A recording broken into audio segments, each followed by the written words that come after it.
Hello everyone and welcome back to Shadowman Stories. I can picture some of you already in bed, maybe some of you just getting home from work. Wherever you are, whatever time it is, I'm glad you're here. If this helps you relax or sleep, please like and subscribe. It means a lot. Now, let's get you comfortable, and I'll tell you tonight's story. My name is Samuel Bridgewater, but everyone calls me Sam. I've been a ranger in the Monongahela National Forest for 14 years now, working mostly around the Dolly Sods Wilderness in West Virginia. My job isn't what most people think. I don't just help lost hikers or put out campfires. I hunt down illegal moonshine operations hidden deep in these mountains. I'm 39 years old, divorced, and I've been sober for 5 years. That last part matters because before I became a ranger, I was on the other side of the law. I used to run moonshine myself back when drinking was my whole life. Rock bottom came when my wife left and took our daughter with her. That's when I cleaned up, went through the academy, and dedicated myself to shutting down the same operations I once ran. It was August 1985, the hottest drought we'd had in years. The forest was bone dry, every twig ready to catch fire. The heat made everything shimmer, and the humidity was so thick you could almost taste it. Out here in Canaan Valley, specifically near Bear Rocks, the mountains are full of hidden hollows, perfect spots for setting up illegal stills where nobody can find you. These mountains have stories older than anyone can remember. During the Civil War, deserters hid in these hollers. Moonshiners have worked here for generations, passing down secret recipes and hidden spring locations. The old folks tell tales about cursed still sites where distillers vanished without a trace. But I never believed that stuff. After busting dozens of operations, I knew the real dangers. Armed bootleggers with shotguns, poisonous methanol in bad batches, and the occasional explosion from careless heating. The call came in on a Tuesday morning. 3 bodies found near an abandoned still site, way out past Bear Rocks where the backup roads turn into deer trails. Sheriff's Department didn't want to go in alone. They knew these mountain people don't take kindly to outsiders poking around their business. I loaded my truck with evidence collection gear, my radio, and my service pistol. The drive took 2 hours on winding mountain roads, then another hour hiking in on old bootlegger paths I'd memorized over the years. 20 miles from the nearest paved road, and cell service was a joke out here. If something went wrong, I'd be on my own.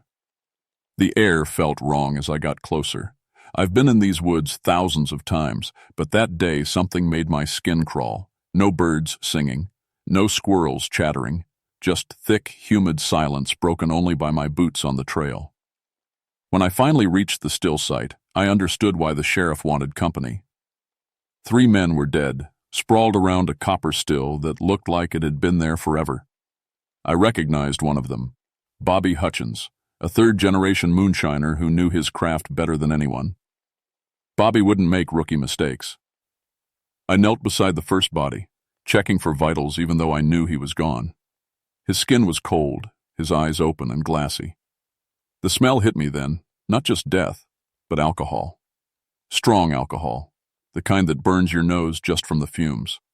All 3 men showed the same signs: vomit on their clothes, blood from their noses. Their fingers were curled like claws. I'd seen alcohol poisoning before, but nothing like this. These guys looked like they'd drunk themselves to death, but Bobby Hutchins had been sober for 10 years. I knew because I'd helped him get there. The still itself was strange.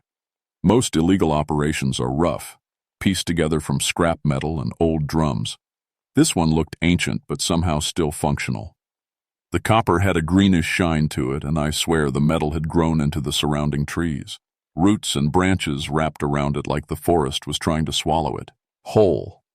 My alcohol detection meter went crazy when I turned it on. The readings jumped from 0 to over 200 proof, then back down, then up again. That wasn't possible in open air. I tapped the meter, thinking it was broken. That's when I saw the mash barrel. It should have been empty or rotten, but it was still bubbling. Active fermentation, right there in the August heat, with no one tending it. The smell was overwhelming, sweet and rotten at the same time. I radioed back to base. "This is Bridgewater. I've got 3 bodies at the old Crow Still site. Looks like alcohol poisoning, but something's off here. Requesting forensics and backup. The radio crackled. When dispatch answered, her voice sounded slurred, like she'd been drinking. Copy that. Sam, we'll send some body. Dispatch, are you okay? More crackling. Then silence. I tried again. Nothing. I was alone with 3 dead bodies and a still that shouldn't exist. 20 miles from help in the hottest drought of the decade. That's when I noticed the jar sitting on a rock beside the still, clear liquid inside, catching the sunlight. Fresh moonshine, still beading on the glass. Someone had been here recently. Or something. I should have left right then. Should have marked the site and hiked back out for backup. But 14 years of training kicked in. I had a crime scene to document. I started taking photos.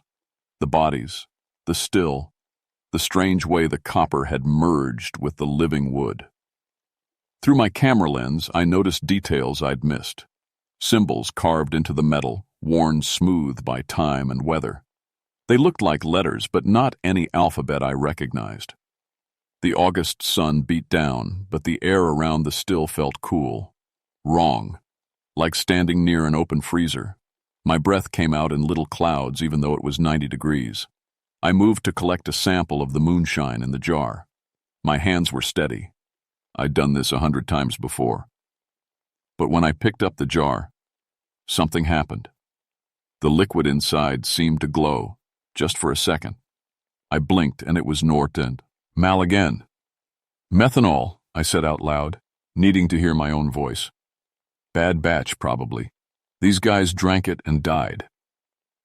But Bobby Hutchins would never drink from an unknown batch. None of these men would. They were too experienced. I sealed the jar in an evidence bag and kept searching. That's when I found the notebook, tucked under a rock near where Bobby had fallen. The pages were yellowed and brittle, filled with handwriting from different time periods, recipes for moonshine, notes about fermentation times and something else, warnings. Don't use the crow copper, one entry read, dated 1923. Pa says it's cursed. 3 men dead last month. Another entry from 1945. The still runs by itself now. Haven't added wood to the fire in days, but it keeps bubbling. Ma says we should destroy it, but the shine it makes is the best in 3 counties. The most recent entry was from 2 weeks ago in Bobby's handwriting. Found the old crow site. Still works after all these years. Shine tastes like heaven. Going to bring the boys back tomorrow for a bigger batch. My radio crackled to life. Sam, can you hear the singing? I grabbed it. Dispatch? What singing? From the still. Such beautiful singing. There's no singing here. Dispatch, I need you to send backup now. Her voice came through clearer, but cold. Why would we help you, Sam? You're one of them. A drunk, a failure. Your wife knew it. Your daughter knows it. I dropped the radio like it had burned me. That wasn't dispatch. That wasn't anyone real. The temperature dropped further. I could see my breath now, thick white clouds in the summer heat. The trees around me seemed to lean in, branches reaching like fingers. Then I heard it. Singing. Low and mournful, coming from everywhere and nowhere. An old hymn, but the words were wrong, backwards, twisted. Okay, I said, backing toward the trail. Time to go. That's when Bobby Hutchins sat up. I've seen a lot in my years as a ranger, but nothing prepared me for that. Bobby's head rolled back, his dead eyes finding mine. His mouth opened, and that awful singing poured out. Not his voice, but something using his voice. Samuel Bridgewater, Bobby's corpse said. Been a long time since a Bridgewater came back to my still. I drew my pistol with shaking hands. Bobby's dead. You're not real. The corpse laughed, and the other 2 bodies started moving, sitting up, turning to face me. All of them singing that horrible backwards hymn. Smart boy, Bobby's mouth said. Bobby is dead, but I'm not, and your great-great-grandfather knew me well. Jebediah Crow at your service. I fired. The bullet went right through Bobby's chest where his heart should have been. He didn't even flinch. "Can't kill what's already dead, son. But you can join us. That's what your bloodline's for. Bridgewater's always come back to the still." I ran, crashed through the underbrush, branches tearing at my face and arms. Behind me I heard them following, not running, just walking steadily, still singing. The forest seemed to fight me, roots reaching up to trip me, branches grabbing at my clothes. I made it maybe 100 yards before I had to stop, gasping for air. My lungs burned, my heart hammered in my chest. The singing stopped. I spun around, pistol raised. Nothing, just empty forest. Even the unnatural cold had faded. Then I saw him standing between two oak trees. Not Bobby's corpse, but a man in old-fashioned clothes. Suspenders, work shirt, boots caked with mud. He looked solid, real, except I could see the trees through him. "You can't run from blood, Samuel," the ghost said. "Your great-great-grandfather, James Bridgewater, helped me make my pact. Gave me his family line in trade for the best moonshine these mountains ever saw." "I don't believe in ghosts," I said, but my voice shook. "Then how am I talking to you?" He smiled, showing too many teeth. 5 years sober, aren't you? Must be hard, fighting that devil every day. I could buy meat and make it go away. One drink of my shine, and you'll never want alcohol again. Or anything else. You'll be free." He held out a jar. The same jar I'd sealed in my evidence bag, except now it was in his transparent hands, glowing faintly. "All you have to do is drink." My mouth watered. 5 years of sobriety, and I wanted that drink more than I'd wanted anything in my life. My hand reached out without permission. Then my radio crackled. Real dispatch this time, a different voice. "Bridgewater, this is Martinez. You copy?" The ghost flickered. "Don't answer that." I grabbed the radio. "Martinez, I need backup at the Crow Still site now." Jebediah Crow's face twisted with rage. The temperature plummeted. Ice formed on the trees around us, crackling and spreading. "You'll come back," he hissed. "They always come back." He vanished. The ice melted instantly. The forest came alive again. Birds singing, squirrels chattering, normal summer sounds. I stood there shaking, my pistol still raised, my radio clutched in my sweating hand. "Bridgewater?" Martinez's voice. "You okay? You sound weird." "Get forensics up here," I managed, "and bring Father Mackenzie from St. Mary's." "The priest? Sam, what's going on?" I looked back toward the still site. Through the trees, I could see smoke rising, impossible, since there was no fire. "Just bring him," I said, "and tell him to bring holy water, lots of it." Martinez and Father Mackenzie found me 2 hours later sitting on a rock halfway down the trail. I'd tried to go back to the still site 3 times. Each time the forest turned me around. Paths that should have led north suddenly curved south. Trail markers appeared in wrong places. Once I ended up back at my starting point without realizing I'd walked in a circle. "Sam?" Martinez put his hand on my shoulder. "Jesus, you look like hell." Father Mackenzie was 70 years old, with white hair and sharp eyes that had seen everything. He studied my face and nodded slowly. "You've seen something." "3 dead bodies," I said. "And the man who killed them, except he's been dead for 90 years. I told them everything. Martinez looked skeptical, but he knew me well enough to know I didn't make things up. Father Mackenzie just listened, his expression never changing. When I finished, the priest said, "The Crow Still. I've heard stories about that place since I was a boy. Never been there myself." "Stories?" Martinez asked. "Jebediah Crow was a real person," Mackenzie explained. "Moonshiner, back in the 1890s. Lost his wife and 3 children when temperance folks burned down his cabin. They were inside. After that, Crow went mad. Made some kind of deal. The stories differ on the details. But his moonshine became legendary, so good that people would trade anything for it. Their money, their land, their souls." "That's just mountain legend," Martinez said. "Then explain the bodies," I said. "Explain how Bobby Hutchins, 10 years sober, died of alcohol poisoning." We hiked up together, Martinez carrying evidence collection gear, Father Mackenzie with a leather satchel that clinked with glass bottles. This time, the trail behaved itself. We reached the still site in 30 minutes. The bodies were gone. What the hell? Martinez drew his weapon. Sam, you said 3 bodies. They were right here. I pointed to the spots where I'd found them. The ground showed disturbance, drag marks leading into the forest. But the marks didn't look like someone had dragged the bodies. They looked like the bodies had crawled away on their own. Father Mackenzie examined the still. He touched the copper carefully, then pulled his hand back fast. This metal is wrong. It's cold as ice. In August? Martinez said. It's not just cold. Mackenzie took out a small bottle and sprinkled water on the copper. The water sizzled and steamed like it had hit a hot stove, but the metal stayed ice cold to the touch. Holy water. And this copper doesn't like it. Where did Crow get the copper? I asked. Mackenzie's face went pale. Oh no, I know what this is. In 1894, lightning struck St. Jerome's Church up in the high country, burned to the ground. The church bells were copper, blessed copper, melted in the fire. Some of that copper went missing. The church elders put a curse on anyone who stole it. So Crow stole blessed copper and used it for a moonshine still? Martinez shook his head. That's sacrilege, Mackenzie finished. And more.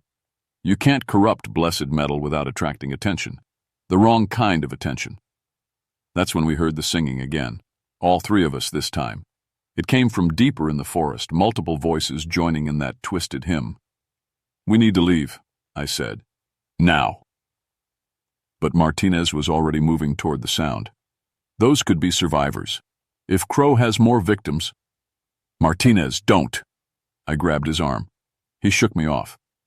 It's my job, Sam, same as yours. He walked into the trees. Father Mackenzie and I exchanged a look, then followed. What else could we do? The singing led us to a clearing I'd never seen before. 7 people stood in a circle around another still, this one even older than Crow's. They were singing, swaying, passing a jar between them. When each person drank, their eyes rolled back and their skin took on a gray, dead color. Bobby Hutchins was there. So were the other 2 dead moonshiners. And 4 more people I recognized from local families. The Dawson brothers, Sarah Mae Hutchins, old Tom Fletcher.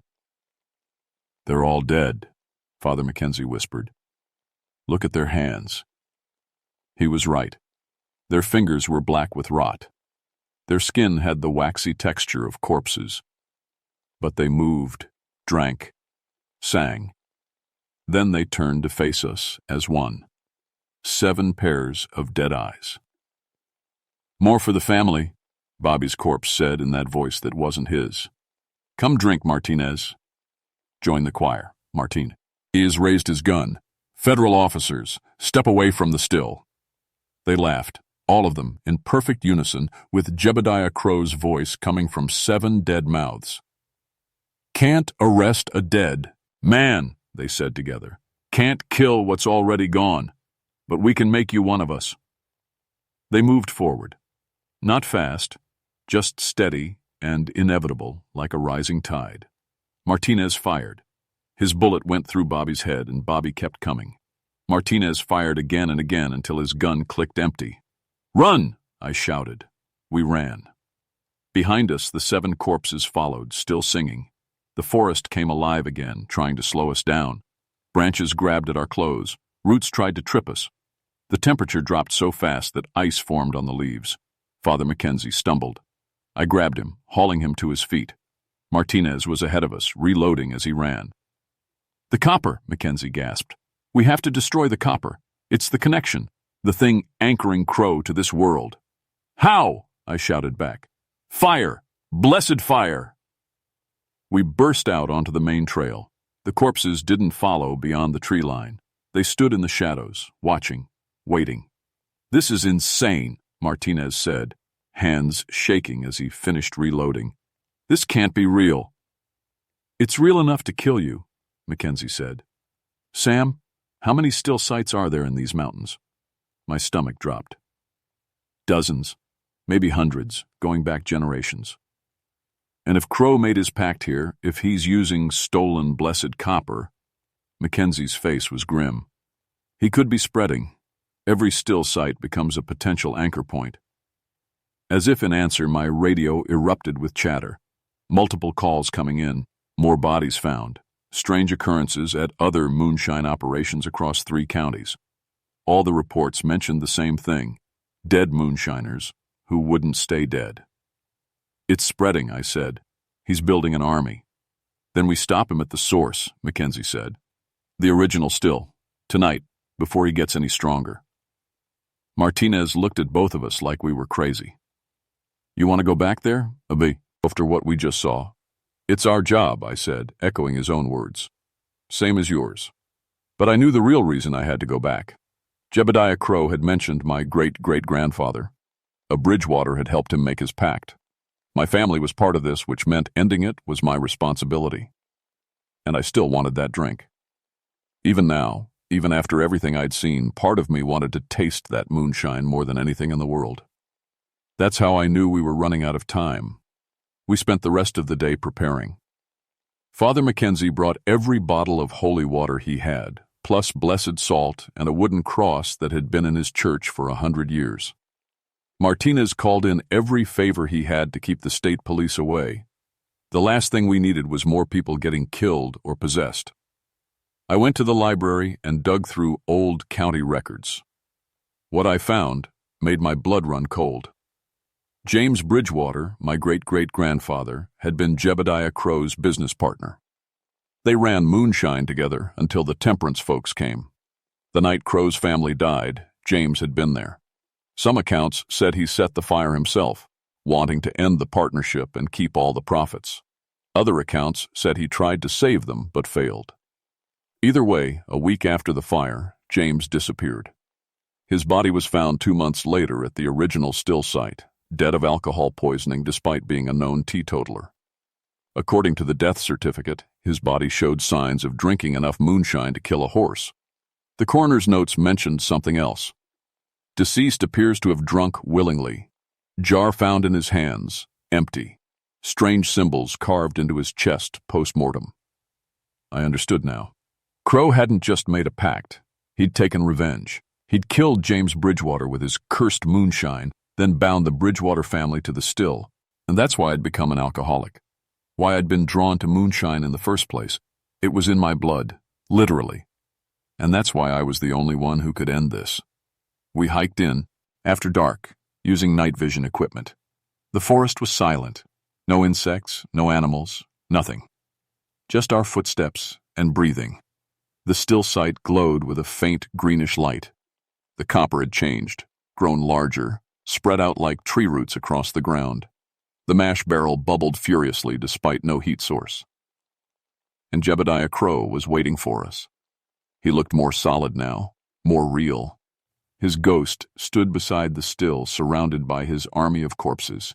I counted 20 of them, more than before. Some I recognized from missing person reports going back years. Samuel Bridgewater, Crow said. His voice echoed in my skull. You came back. They always do. I'm here to end this, I said, trying to keep my voice steady.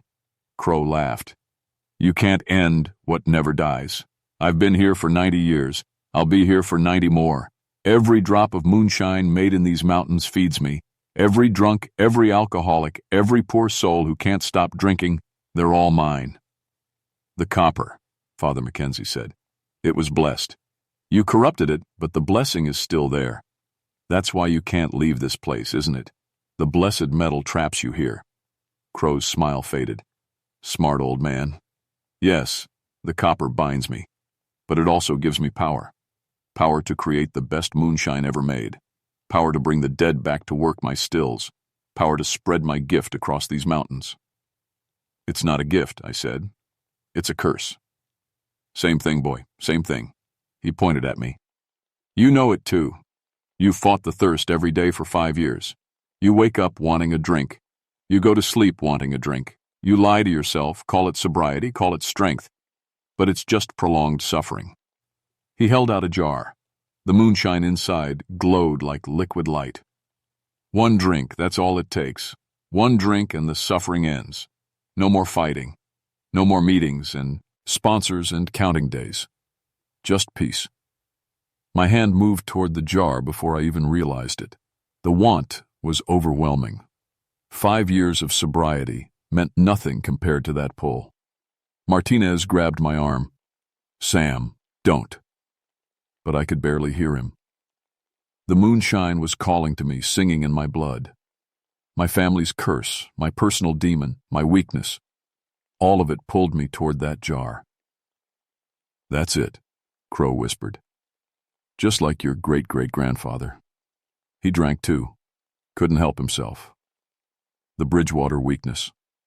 The word weakness cut through the fog. I stopped. My sponsor in AA, a man named Carl who'd been sober 20 years, had told me something once. The first drink isn't your weakness. It's your choice. Everything after that is the disease. But that first one, that's on you. I pulled my hand back. "No." Crow's face twisted with rage. "You'll drink. They all drink eventually." "Maybe," I said. "Maybe I'll relapse someday. Maybe I'll die wanting a drink. But it won't be your drink, and it won't be today." I pulled out the supplies Mackenzie had given me, a bottle of holy water and a road flare. "You think that will work?" Crow laughed. "I've survived fire before. Survived everything." "The copper's blessed," I said. "It holds you here. But copper melts at 1,984 degrees Fahrenheit. This flare burns at 2,000 degrees. The holy water will break the corruption, and the alcohol fumes in the air." I lit the flare. "Well, you know what happens when moonshine meets fire." Crow's eyes went wide. "You'll kill us all." "I'm already dead," I said. "Was dead 5 years ago when I hit bottom.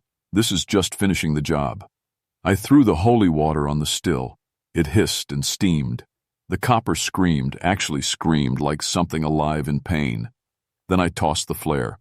The world exploded. Alcohol fumes ignited in a massive fireball. The blast threw me backward, into Martinez and Mackenzie. We hit the ground hard, the heat washing over us. Through the flames I saw Crow screaming. His ghostly body was burning, not with fire, but with light. Pure, white light that came from the copper as it melted. The blessed metal was remembering what it had been before corruption. Church bells calling the faithful home. The corpses collapsed like puppets with cut strings. 20 bodies hitting the ground, finally at rest.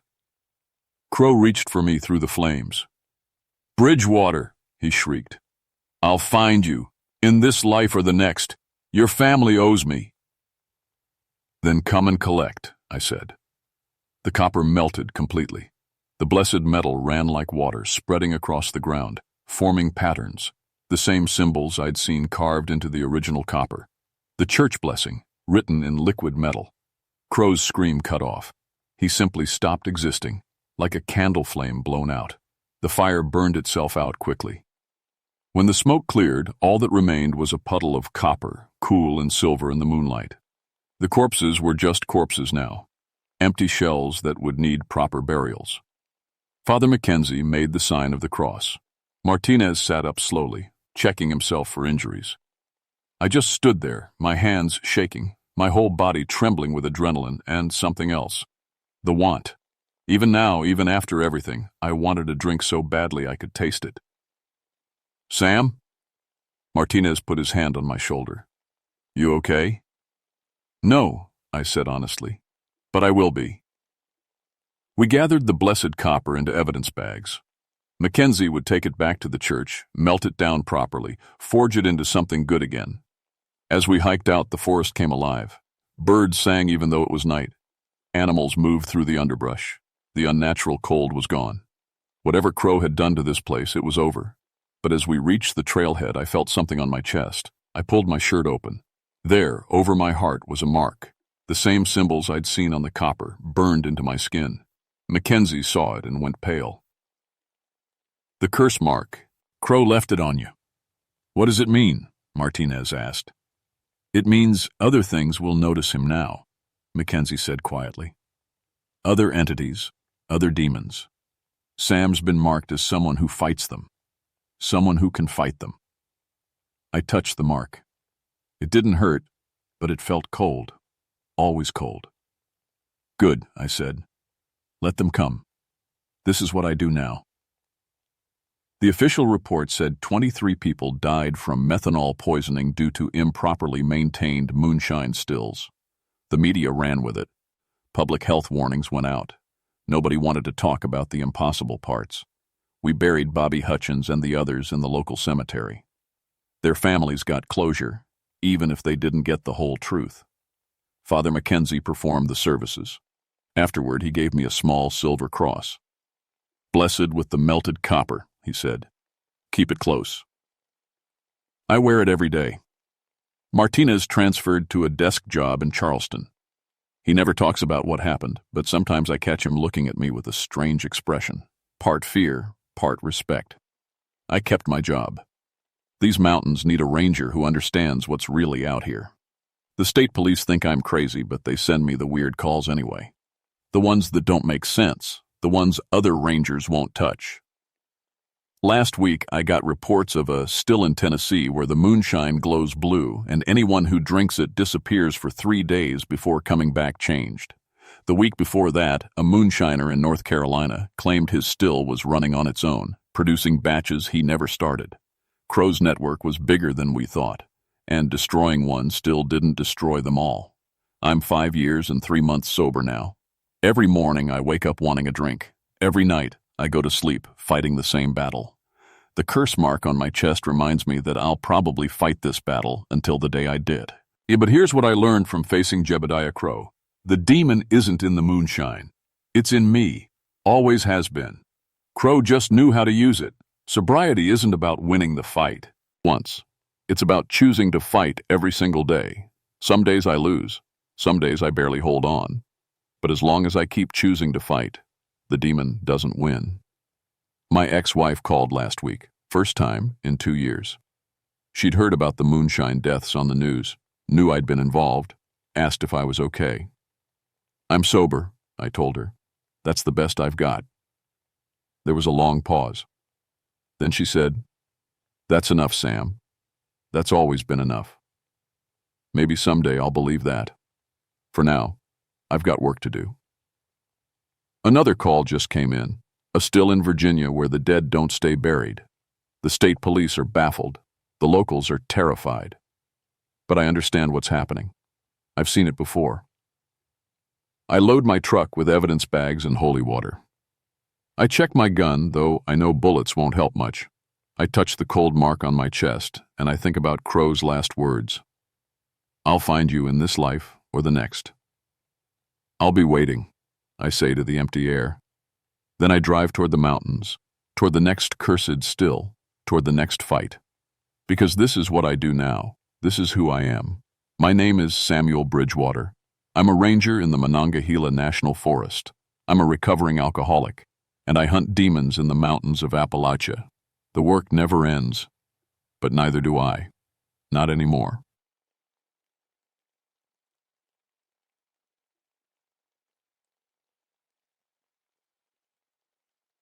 My name is Benjamin Crowley, but everyone calls me Ben.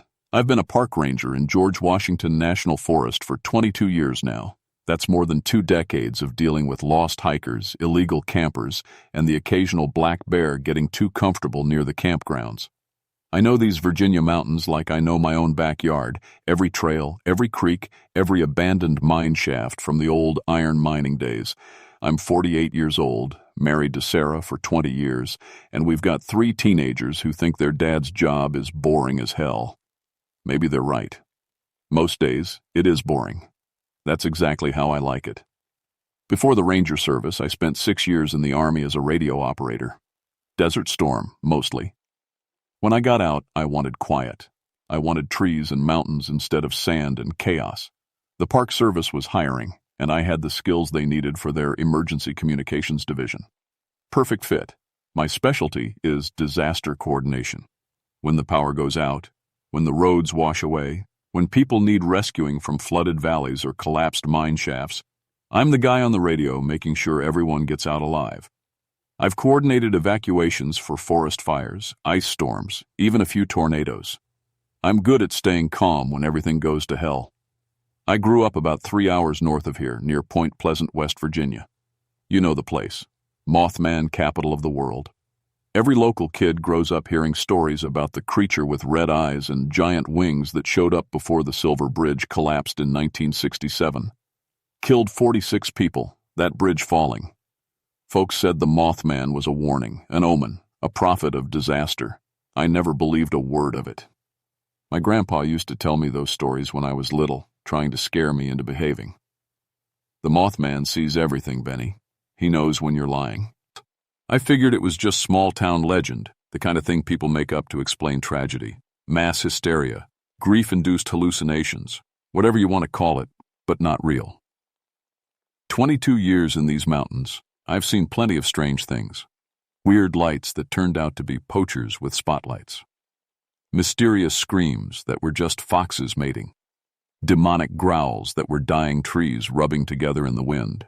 There's always a rational explanation if you look hard enough.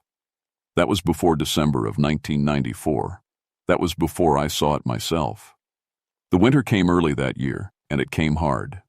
By the first week of December, we had ice storms hitting the Shenandoah Valley every few days, power lines snapping like toothpicks, roads turning into skating rinks, whole communities cut off, sitting in the dark with no heat, no phones, no way to call for help. I was working double shifts, sometimes triple, coordinating rescue operations from our emergency center in Massanutten Mountain. Sleep came in 2-hour chunks between radio calls. Sarah brought me clean clothes and hot coffee every morning, kissed my forehead, told me to be safe. The kids barely saw me. On December 8th, I got a call that would change everything. Ben, this is Deputy Collins in Page County. We've got a situation. I grabbed my notepad. What kind of situation? The old railroad bridge on Route 340. It collapsed. 2 cars went into the creek. My stomach dropped. Casualties? 1 dead. 3 injured, 2 critical. But Ben, that's not why I'm calling. He paused. Static crackled on the line. We've got witnesses saying they saw something before it happened. Something big. Flying. Flying? Like a plane? No, They're saying it looked like a giant bird or a bat with glowing red eyes. The hair on my neck stood up. That's just shock talking. People see weird things during trats. Maybe. But we've got 4 different witnesses, Ben. 4 people who don't know each other, all saying the same thing. They saw it 2 days ago, perched on that bridge, just sitting there, staring. I wrote it down because that's my job, but I didn't believe it. Couldn't believe it. I'll add it to the report. Focus on the rescue operation. I'll coordinate with the hospital and get emergency services mobilized. Copy that. Collins out. I handled everything by the book that night. Got the victims to the hospital, got the bridge closed off, filed my reports. But that detail kept nagging at me. 4 witnesses, red glowing eyes. 2 days before the bridge fell. Just a coincidence. Had to be. Then came December 10th. A section of the old Crymora mine collapsed with 3 spelunkers inside. Took us 8 hours to dig them out. 2 survived, 1 didn't. The survivors were brothers from Richmond, experienced cave explorers. While the EMTs checked them over, I asked them what happened. The tunnel just gave way, the older brother said. His hands were shaking. But we should have known better. We should have turned back. Why's that? He looked at his brother, then back at me. 2 nights ago, we were camped near the mine entrance. Around midnight, something landed in the trees above us. Something huge. We heard wings, not like a bird, more like fabric snapping in wind. And we saw eyes, red eyes, glowing in the dark, looking right at us. His brother nodded. We laughed it off. Thought it was an owl with light reflecting weird. But this morning, right before we went in, we saw it again, perched on the rocks above the mine entrance, just watching. We should have listened. Listened to what? The warning. I started keeping a file after that. Nothing official, just notes in a spiral notebook I kept in my truck. Every weird report, every strange sighting, every detail that didn't fit the normal pattern. December 12th, house fire in Elkton. Family of 4 barely escaped. Neighbor reported seeing large winged creature on the roof 3 hours before the fire started. December 13th, car accident on Route 33. Driver swerved to avoid something with red eyes in the middle of the road, hit a tree, broken collarbone, and concussion. December 15th, carbon monoxide leak at a church in Grottoes. 20 people hospitalized.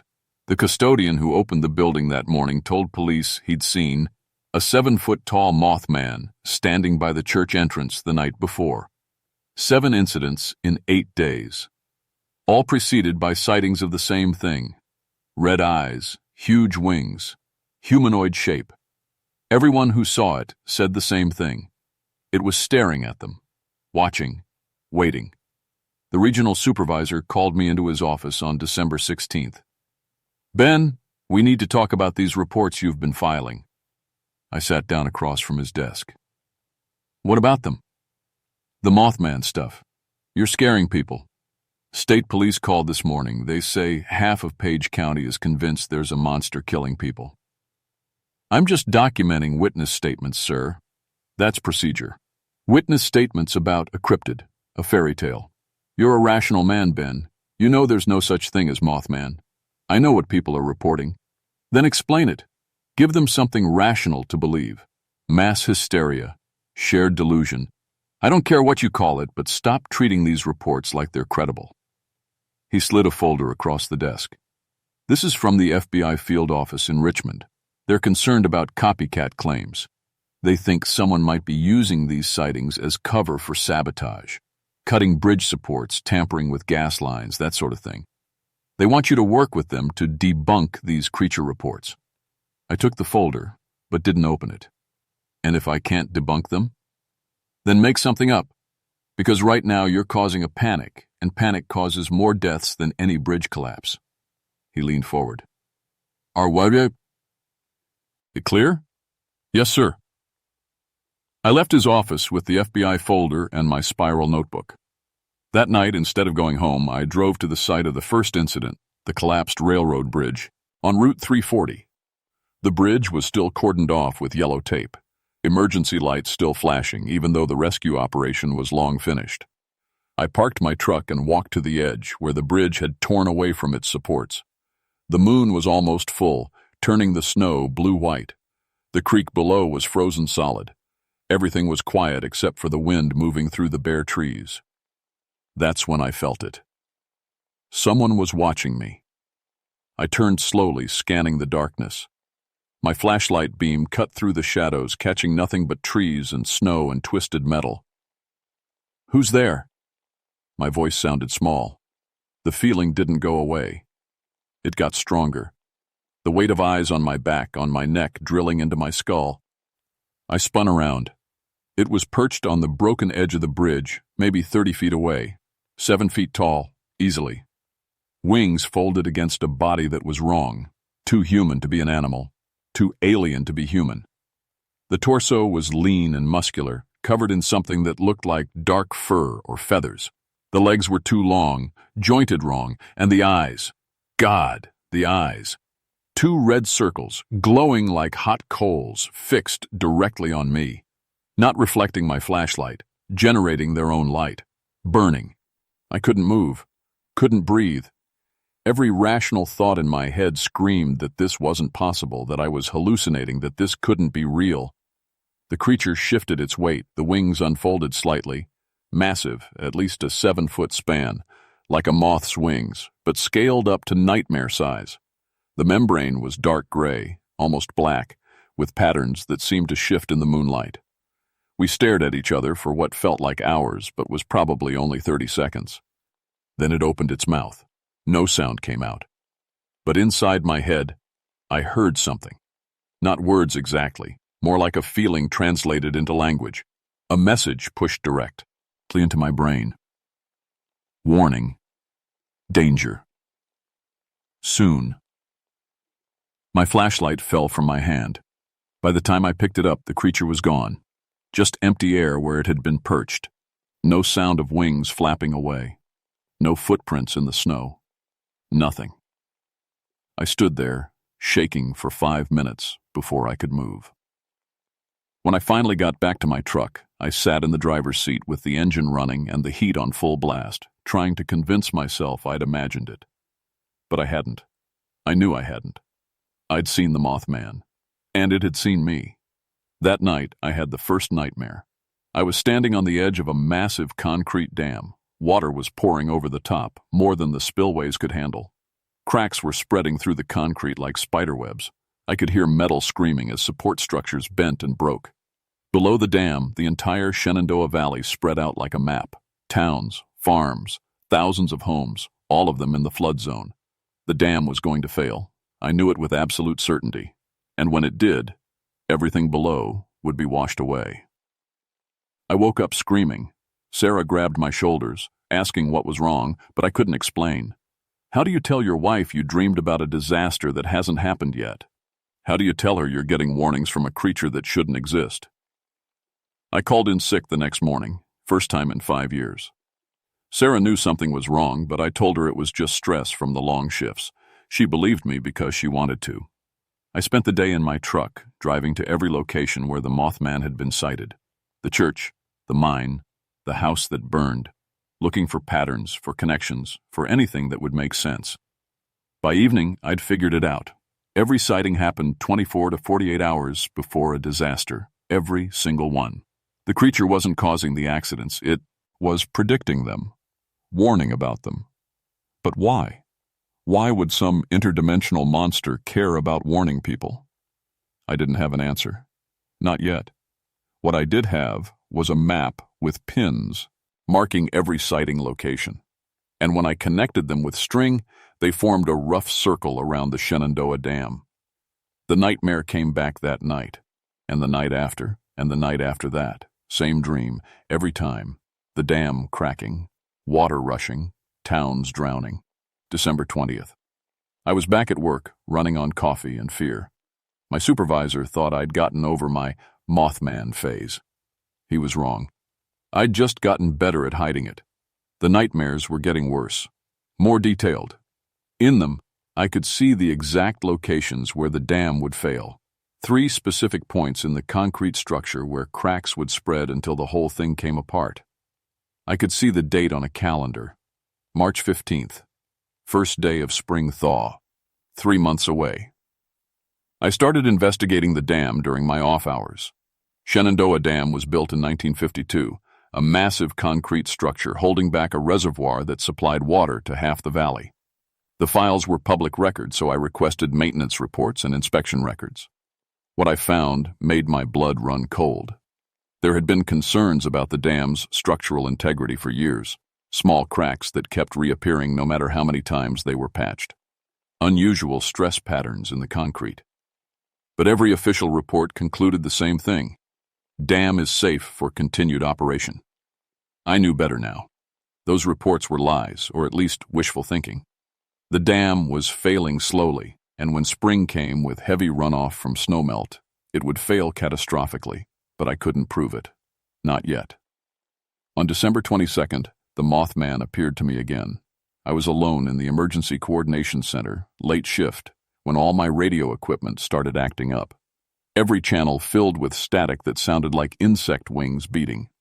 My computer monitors flickered, the lights dimmed. Then it was standing in the corn, ear of the room. I jumped back so hard I knocked over my chair. Jesus Christ! The creature tilted its head, studying me. Up close I could see more details. The eyes weren't solid red. They swirled with deeper crimson colors, like looking into pools of blood lit from below. The face was vaguely human, but stretched wrong, with a mouth that seemed too wide. You see, the voice said in my head, not aggressive, almost gentle. You understand now. What are you? My voice came out as a whisper. Warning, guardian, prophet. The words came with concepts attached, images of disasters, of death, of grief. I show what comes, Some listen. Most don't. The dam. You're warning me about the dam. Yes. Spring water comes. Dam breaks. Many die. The creature moved closer, and I forced myself not to run. You can save them. You must save them. How? No one will believe me. They think I'm crazy. Show them. Make them see. The red eyes burned brighter. I will help, but you must choose. Your life as it is, or their lives. Both cannot be. What does that mean? The creature spread its wings. In that small room, they seemed impossibly large, touching both walls. To save them, you must sacrifice everything. Career, reputation, peace. They will call you mad. They will hate you, but they will live. And if I don't? The Mothman showed me. Images flooded my mind, the dam failing, water smashing through towns, bodies floating in the debris, children screaming, families torn apart. 3,000 dead. Maybe more. I fell to my knees, overwhelmed. Stop. Please stop. When I looked up, the creature was gone. The radios were working normally. The lights were steady. Everything was back to normal except me. I wasn't normal anymore. I'd never be normal again. Over the next week, I used every resource I had to gather evidence about the dam. I snuck onto the property at night with climbing gear, examining the concrete structure with high-powered lights. I found the cracks from my dreams, hidden behind access panels covered up with fresh paint, documented nowhere in official reports. I photographed everything, took measurements, collected samples of crumbling concrete that flaked away when I touched it. The Mothman helped me. I'd feel its presence near me in the darkness, and suddenly, locked doors would be open. Security cameras would malfunction at exactly the right moment. Guard patrols would look the other way.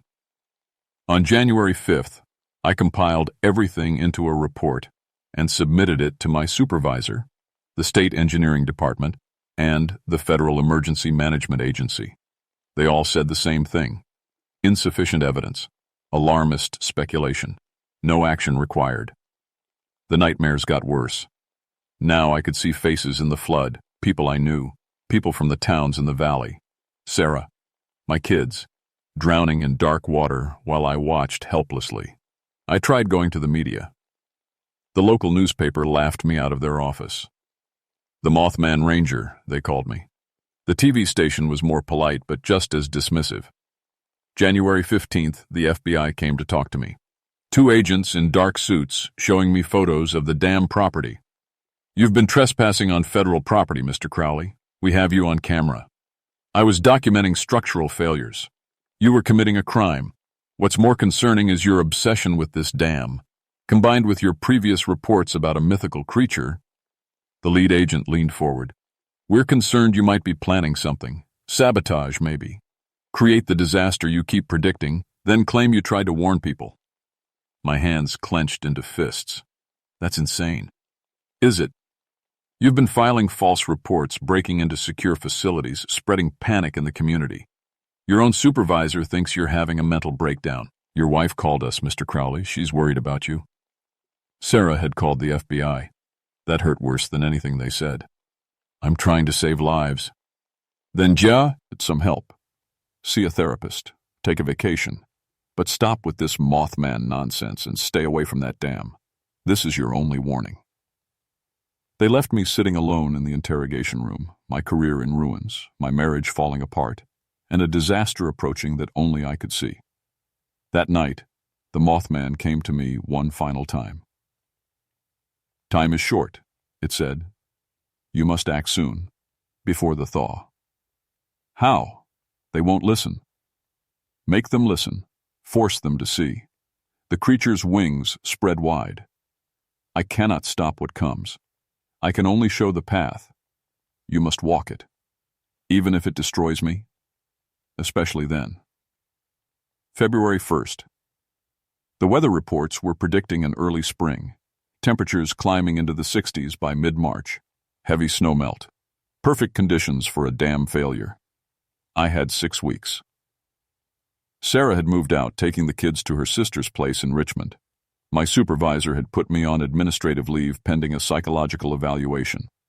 The FBI was watching my house. I was alone, discredited, and running out of time. So I decided to do the only thing left: force everyone to listen. I still had access to the emergency broadcast system. Not officially, my credentials had been suspended. But I'd been working those systems for 22 years. I knew every backdoor, every override code, every way to bypass the security protocols. On March 10th, 5 days before my nightmare date, I went to the Emergency Coordination Center at 3 a.m. The night shift operator was asleep at his desk. I'd been counting on that. I slipped past him to the main broadcast panel. My hands shook as I entered the override codes. One wrong move, and the system would lock me out permanently. But the codes worked. One by one, the safety lockouts disengaged. I was in. I pulled out the script I'd written and rewritten 100 times, cleared my throat, hit the broadcast button. This is Benjamin Crowley, Emergency Coordinator for George Washington National Forest. I'm broadcasting on all emergency channels with a disaster warning for the Shenandoah Valley region. My voice was being transmitted to every emergency radio, every police scanner, every official receiver in 5 counties. The Shenandoah Dam is going to fail. I have documented evidence of critical structural weaknesses that will cause catastrophic failure during spring runoff. This will occur on or around March 15th. I'm urging immediate evacuation of all communities in the flood zone. The night operator woke up, saw what I was doing, and lunged for me. I pushed him away. I know how this sounds. I know you think I'm crazy, but I'm begging you, look at the evidence. Examine the dam, and if you won't do that, then at least evacuate. Please. Thousands of lives are at risk. Hands grabbed me. More security had arrived, but I kept talking into the microphone. I've uploaded all my documentation to a public server, photos, measurements, analysis. It's all there. Check it yourselves. And if you see a creature with red eyes and black wings, don't ignore it. It's trying to warn you. It's trying to save you. They yanked me away from the controls and cut the broadcast. But it was too late. The message had gone out. Every emergency responder, every police department, every hospital in the region had heard it. They arrested me. Federal charges for unauthorized use of emergency systems, plus a dozen state charges. I sat in a cell while my lawyer told me I was looking at years in prison. But outside, something was happening. News crews descended on the valley, wanting to interview the Mothman Ranger. My documentation went viral online. Engineers started analyzing the photos I'd taken. And most importantly, people started evacuating. Not everyone, not even most people. But thousands of families decided they'd rather be safe than sorry. They packed up and left the valley, heading to stay with relatives in other counties. The authorities were furious. The state engineers did a rushed inspection and declared the dam safe. The governor went on TV to say I was a delusional criminal causing unnecessary panic. But some people listened, some people left. On March 14th, I was still in jail when the Mothman appeared in my cell. The guards didn't see it, but I did. It stood in the corner, wings folded, red eyes glowing softly. Tomorrow, it said. Spring comes. Water rises. The concrete fails. Did enough people evacuate? Some. Not all. Never all. The creature moved closer. You did what you could. You walked the path. That is all anyone can do.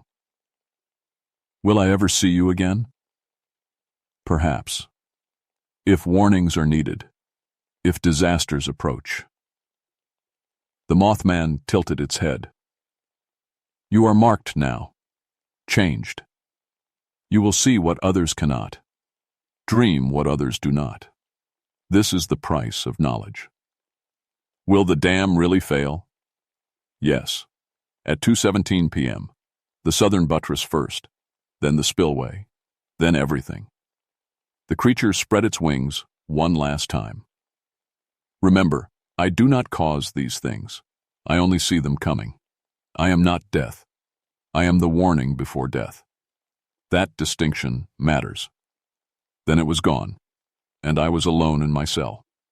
March 15th, 2:17 p.m. I was watching the news on the TV in the common area when the broadcast cut to breaking news. We're getting reports of a structural failure at Shenandoah Dam. Emergency crews are responding to what appears to be a catastrophic breach in the southern section of the dam structure. The footage showed exactly what I'd seen in my nightmares. Water pouring through cracks in the concrete, metal support beams twisting and snapping, the whole southern face of the dam crumbling away like sand. But the valley below wasn't full of people. Thousands had evacuated based on my warning. The towns weren't empty, but they weren't full either, and the remaining residents had been on high alert, ready to run when the sirens went off. When the water came, it smashed through houses and swept away cars, but most people made it to high ground. Most people survived. Final death toll, 43 people. Terrible, tragic, unacceptable, but not 3,000. They let me out of jail after 6 months. The charges were reduced when the official investigation confirmed everything I'd said about the dam's structural problems. Turned out there had been a cover-up. State engineers falsifying inspection reports, officials ignoring warning signs because repairing the dam would have been too expensive. I didn't get an apology. I got a suspended sentence and probation. My ranger career was over. My marriage was over. Sarah divorced me while I was in jail. My kids visit sometimes, but they look at me like I'm a stranger. The crazy dad who talks to monsters. But I saved lives. Thousands of them. I work odd jobs now. Construction, security, whatever pays the bills. I live in a small trailer outside of Elkton, Virginia, within sight of the mountains I used to patrol. And I still have the dreams. Not every night, but often enough. Dreams of disasters that haven't happened yet. Fires, floods, bridge collapses, train derailments. I see them coming like watching a movie of the future. When I wake up from these dreams, I make phone calls. Anonymous tips to police departments, fire stations, emergency services. Check the brakes on the school bus. Inspect the gas line on Oak Street. Don't let anyone cross the bridge on Route 7 tomorrow. Sometimes they listen. Sometimes they don't. Sometimes I see the Mothman in my dreams, standing silent in the shadows, its red eyes watching. Warning, always warning. I've started keeping records of other creatures too. Other people who've seen things they shouldn't have. There are more than you'd think. The Appalachian Mountains are full of things that exist in the spaces between what we know and what we don't understand. I've built a network. People like me, marked by encounters with the impossible. We share information. We watch for signs. We try to warn people when we can. Most folks think we're crazy. Maybe we are. But we're the ones who see the disasters coming. We're the ones who hear the warnings. Last week, I drove past the remains of Shenandoah Dam. They're rebuilding it, stronger this time, with proper oversight and real safety inspections. There's a memorial there now, listing the names of the 43 people who died. I stood at that memorial for a long time, reading every name. 43 people dead because they didn't listen. 3,000 people alive because some of them did. As I turned to leave, I felt it again. That pressure at the back of my neck, the weight of eyes watching. I looked up at the tree line. 2 red circles glowed in the shadows, bright as embers. Then they were gone. I got in my truck and drove home. That night, I had another dream. Something about a train and a curve in the tracks and a date in October. I woke up and made the phone call. Someone has to. The warnings never stop. The disasters never end. And somewhere in the mountains, the Mothman watches and waits, seeing tomorrow's tragedies today, trying to save people who mostly don't believe it exists. But I believe. I know the truth.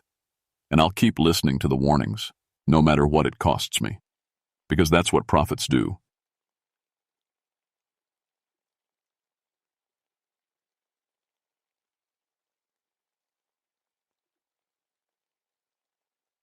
My name is Isaiah Thornfield, but everybody calls me Zeke. I've been a ranger in the Nantahala National Forest for 16 years now, working the Joyce Kilmer Memorial Forest area with my German Shepherd Ranger. Before that, I handled dogs in Vietnam. I know dogs better than I know people, if I'm being honest. The forest is my home.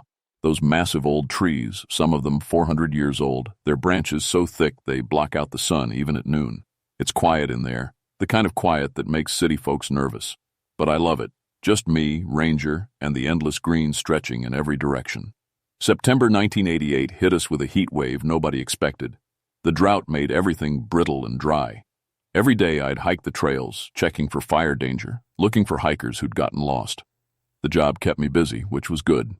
Since the divorce 2 years back, work was all I had. Work and Ranger. I never believed the local stories.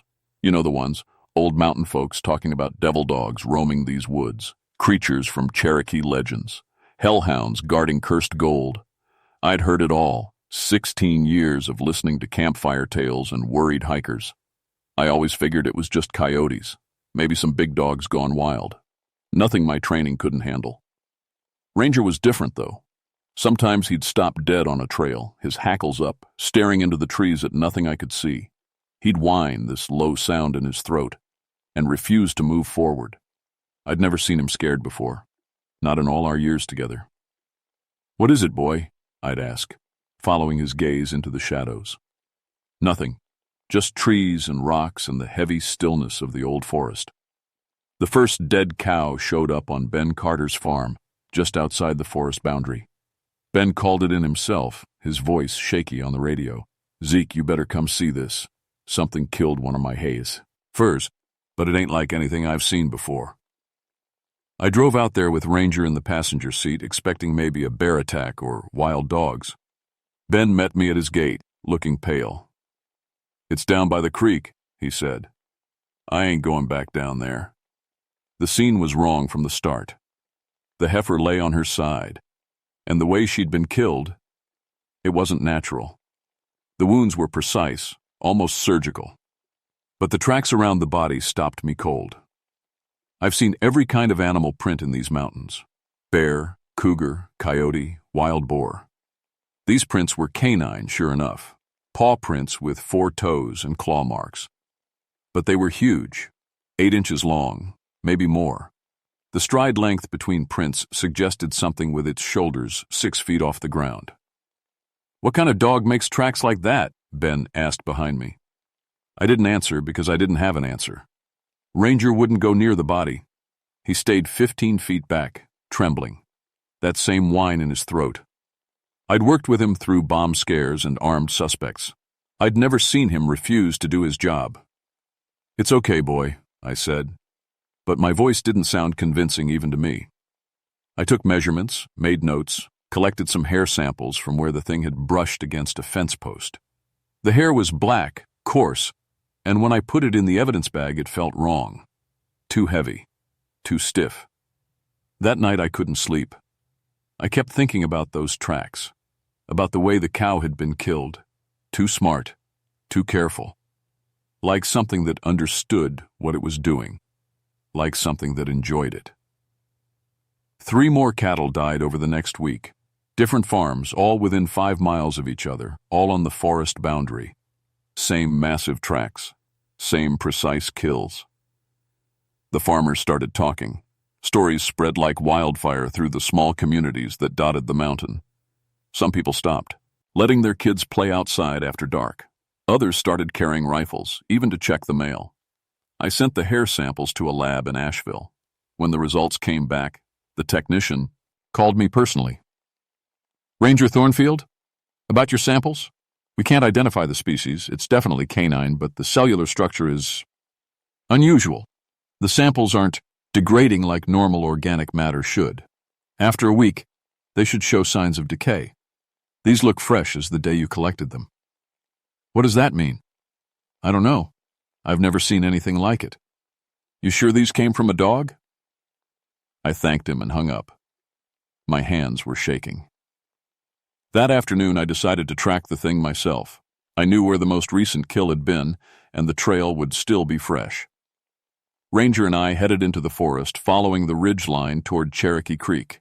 The forest felt different. Wrong. The birds weren't singing. No squirrels chattered in the trees. Even the insects seemed quiet, just the sound of our boots and rangers panting. We found the trail near an old Cherokee ceremonial site, a natural amphitheater of rocks that the locals avoided. The tracks led straight through it, and this time I could see the full pattern, multiple sets of prints, at least 7 different animals, moving together, hunting together. Pack hunters, I whispered. Jesus Christ, they hunt in packs. Ranger pulled hard on his leash, trying to back up. His ears were flat against his skull, and he was making that whine again. I'd been ignoring his fear, pushing forward because I needed answers. But looking at him now, at the pure terror in his eyes, I realized something important. He could sense something I couldn't, something my human senses were too dull to pick up. Okay, boy, we'll go. That's when I heard it. A sound like nothing I'd ever heard before, deep and rumbling, more felt than heard. It vibrated in my chest, made my teeth ache. Not a growl, not a howl. Something in between, something coming from the trees ahead of us. I froze. Ranger went complete. He lies still beside me, not even breathing. Through the shadows between the ancient trees, I saw movement. Something massive, low to the ground, circling to our left. Then I saw its eyes. They glowed, actual glowing, like hot coals in the darkness, red and orange and terrible. And they were at least 5 feet off the ground. My hand went to the pistol on my hip, but I didn't draw it. Some instinct told me that shooting would be the last thing I ever did. We stood there for what felt like hours, but was probably only seconds. The thing with the glowing eyes circled us slowly, never coming fully into view. I could see its shape, though. Huge, bigger than any dog or wolf, the size of a small horse. Then, just as suddenly as it appeared, it was gone. The pressure in the air lifted. Ranger gasped and started pulling backwards so hard I had to follow or get dragged.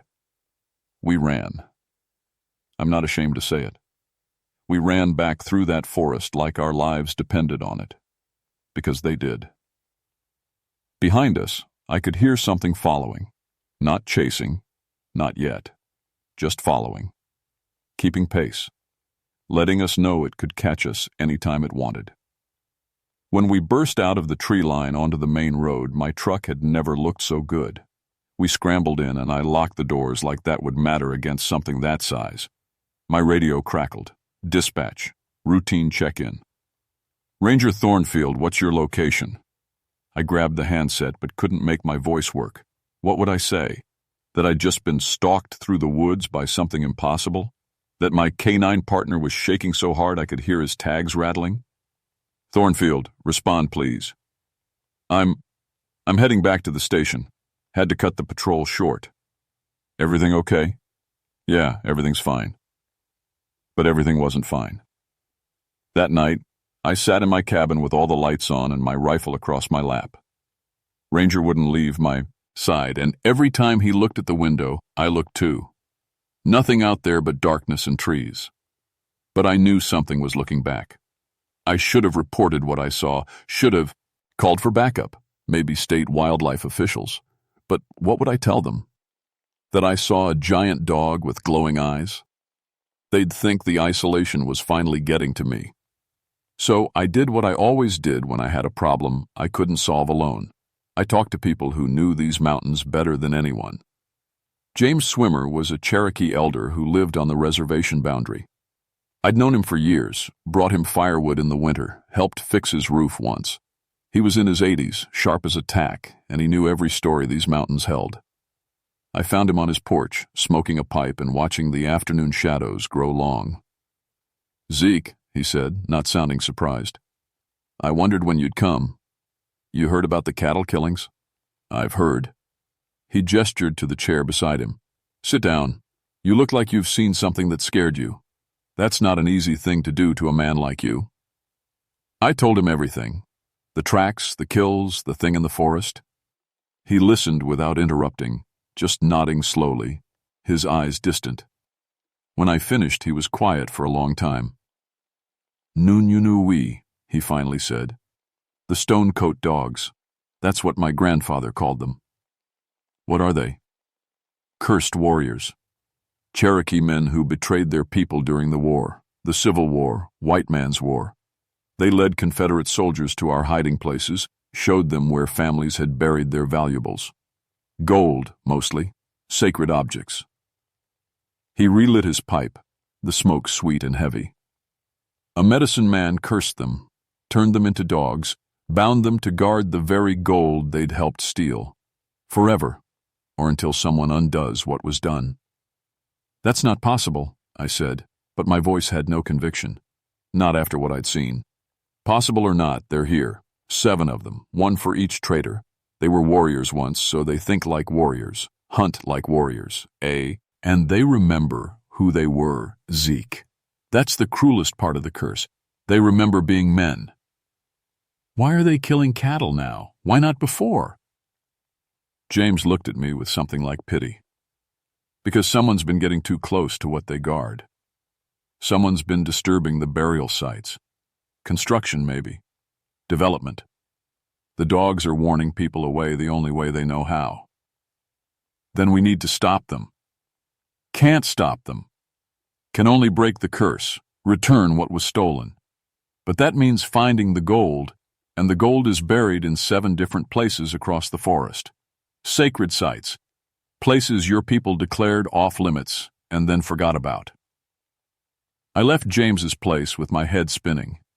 Part of me still wanted to believe there was a rational explanation. But I'd seen those eyes, felt that presence, and I knew, deep down, that he was telling the truth. The attacks got worse. A hiker went missing on the northern trail. We found her 3 days later, or what was left of her. The state police came, took over the investigation, declared it a bear attack. I didn't argue. What could I say? But I saw the tracks they didn't. The same massive paw prints circling the body before the killing blow. This wasn't a bear. This wasn't even an animal. This was murder. Ranger stopped eating. He'd just lie by the door, watching, waiting. Sometimes at night I'd hear him growl at nothing, that low warning sound.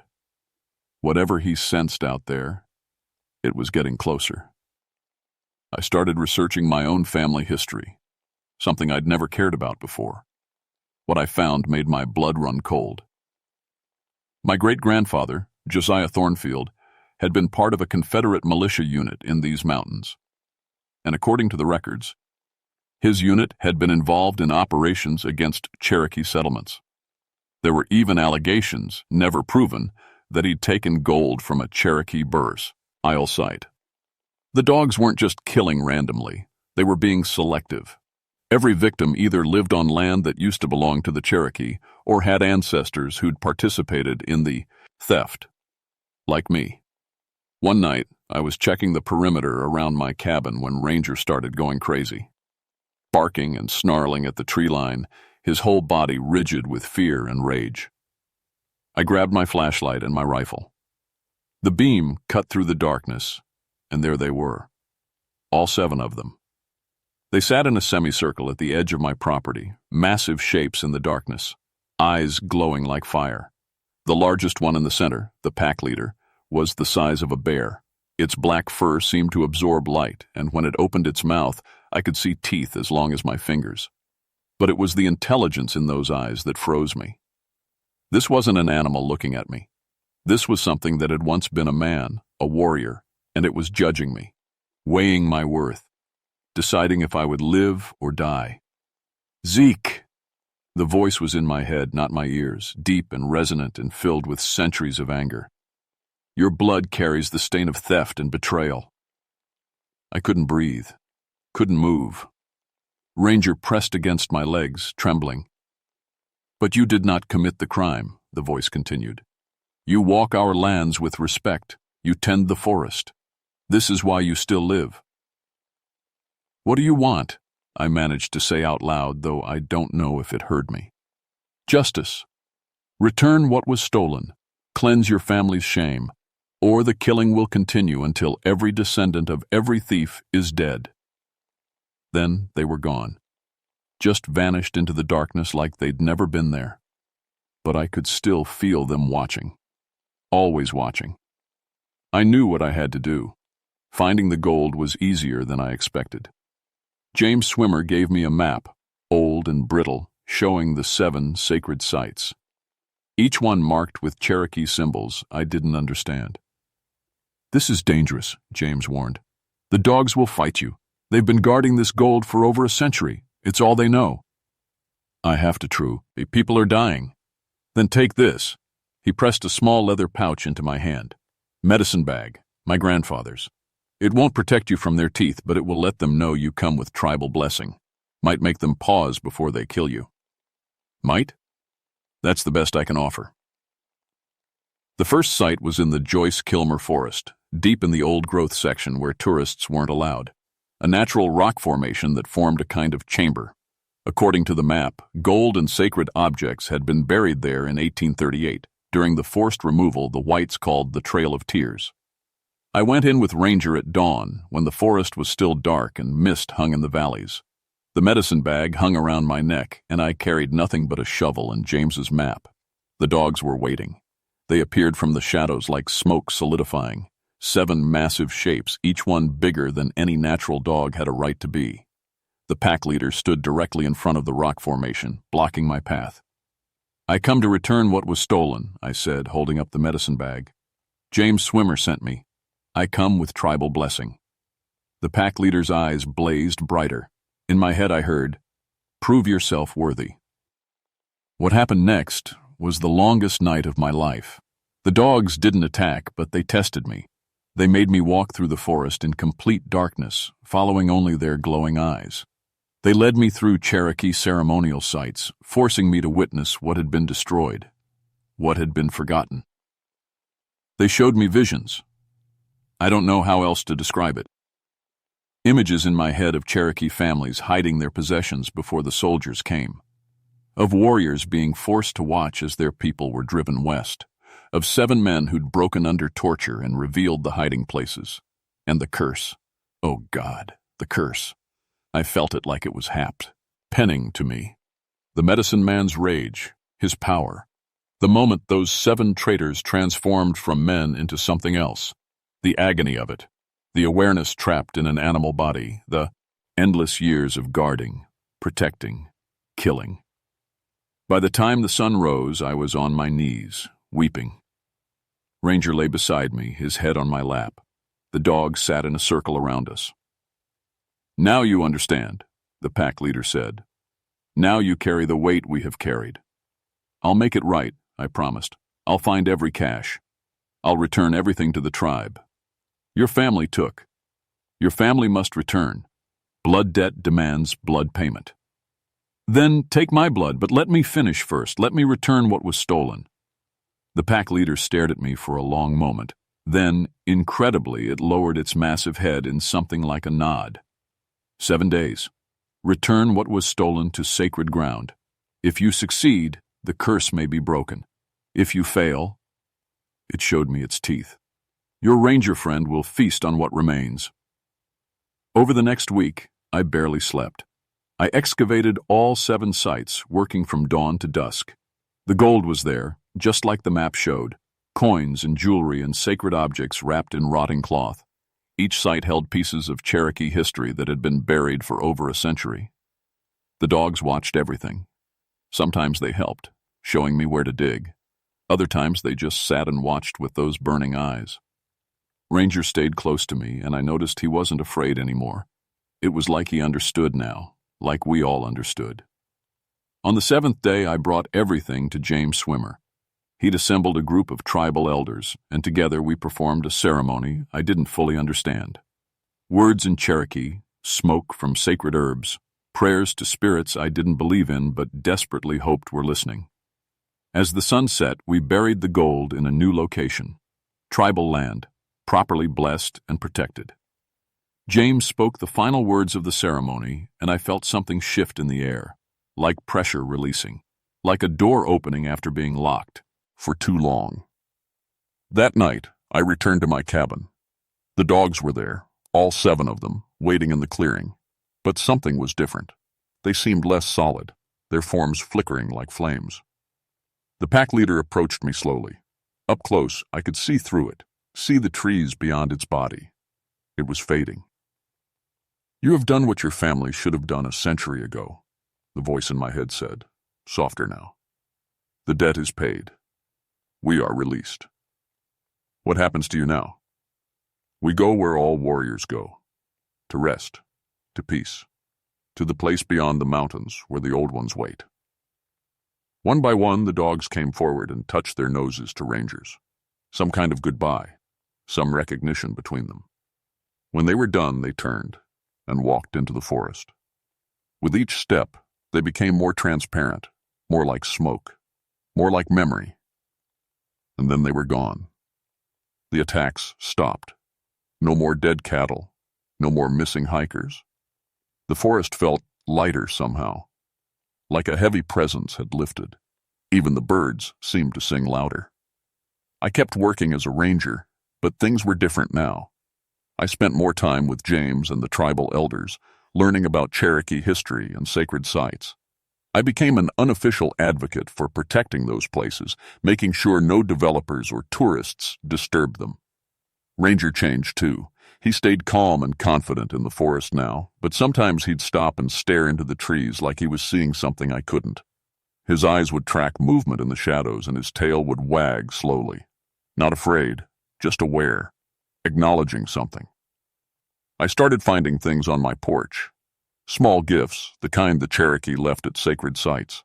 Stones with holes worn through them by water, feathers tied with grass, arrowheads that couldn't have come from anywhere nearby. James said it was the spirits thanking me, but I thought that maybe it was something else. Maybe it was the dogs, or what they'd become, letting me know they were at peace. 3 months after the ceremony, I was hiking the ridgeline above Joyce. Kilmer when I found fresh tracks. Big canine prints, but not as big as before, natural-sized. And they led to a cave I'd never noticed before. Inside, I found bones. 7 skeletons, arranged in a circle, each one with a stone marker bearing Cherokee writing. Warriors' graves, undiscovered for over a century. I called James immediately. He brought the elders, and they performed the proper burial rites. As they worked, I realized this was probably where the 7 traitors had died, where they'd been cursed. The cave had been their prison and their grave all along. The curse kept their bodies from decaying, James explained, kept them half in this world. Now they can rest properly. We sealed the cave after the ceremony, marked it as a protected site. Official Park Service designation, with penalties for disturbance. Those warriors would never be disturbed again. Sometimes, late at night when I'm alone in my cabin, I hear howling in the mountains. Different from coyotes, different from wolves. Ranger hears it too, but he doesn't bark anymore. He just listens, his ears pricked forward, and I swear he looks content. James says there are other cursed things in these mountains, other wrongs that need righting, spirits that need helping. He's asked me to work with the tribe, use my position as a ranger to protect and preserve what remains of Cherokee's sacred land. I said yes. How could I not? I've seen what happens when we ignore the past, when we pretend our ancestors' crimes don't matter. I've looked into the eyes of men transformed into monsters by justice denied. And I know, deep in my bones, that those 7 warriors weren't the only ones cursed in these mountains. The forest keeps its secrets. But now, I'm one of the keepers, and I take that job seriously. Last week I was patrolling near Cherokee Creek when Ranger stopped dead on the trail. His hackles went up and he stared into the shadows between the trees. But this time, he didn't whine. He just stood there, tail wagging slowly. I looked where he was looking and saw nothing. But I felt it. A presence, watching, protective, not threatening. "Thank you," I said to the empty forest. The wind picked up, rustling the leaves. In that sound, I could have sworn I heard voices. 7 voices, speaking in unison. Words I couldn't understand but somehow knew the meaning of. Brother, guardian, friend. Ranger woofed softly and started walking again. I followed, my hand resting on his head, and for the first time in months I felt truly at peace. The demons were gone. The warriors were at rest. But the forest remembers everything, and so do I. And I'll make sure nobody ever forgets what happened here or why. That's my job now. That's my purpose. I'm Isaiah Thornfield, ranger and guardian, and I protect more than just trees and trails. I protect the stories, the sacred places, the memories of those who came before, because some debts can only be paid with truth and remembrance, and some dogs never really leave. They just become part of the forest, part of the mountains, part of the wind that howls through the ancient trees on cold September nights. I'm okay with that. We all are.